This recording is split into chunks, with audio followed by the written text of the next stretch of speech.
আজকে আসাদুজ্জামান তুহিন হত্যার প্রতিবাদ জানাতে আজকে আমরা যে মানববন্ধনে একত্রিত হয়েছি দাউদকান্দিতে কর্মরত প্রিন্ট এবং ইলেকট্রনিক মিডিয়া সাংবাদিক ভাইরা, সকলের প্রতি আমার সালাম রইল। আসসালামু আলাইকুম। আমি ইতিমধ্যে আমাদের সিনিয়র ভাইরা বক্তব্য রেখেছেন, তো আমি একটা দাবি জানাতে চাই। সেই দাবিটা হচ্ছে, আমরা দেখেছি এই বাংলাদেশে একাধিক আলোচিত হত্যাকাণ্ড দ্রুত বিচার আইনে বিচার সম্পন্ন হয়েছে, কিন্তু আমরা সাংবাদিকদের যে হত্যাগুলো আমরা দেখছি, সেই সাংবাদিকদের হত্যায় দ্রুত বিচার আইনে কেন বিচার হচ্ছে না? সাংবাদিকদের আমরা দেখেছি সাগর রনি হত্যার যে প্রতিবেদন কতবার পিছিয়েছে, এখনো পর্যন্ত কিন্তু পিছিয়েছে।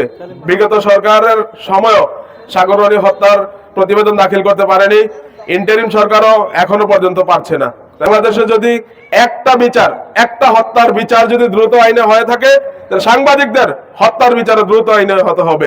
আজকে এই মানববন্ধনে দাঁড়িয়ে দাউদকান্দি উপজেলাতে একজন কর্মরত সাংবাদিক হিসেবে, সংবাদকর্মী হিসেবে আমি এই সাংবাদিক আসাদুজ্জামান তুহিন হত্যাকাণ্ডের দ্রুত বিচার আইনে দাবি করে আমি আমার সংক্ষিপ্ত বক্তব্য শেষ করছি।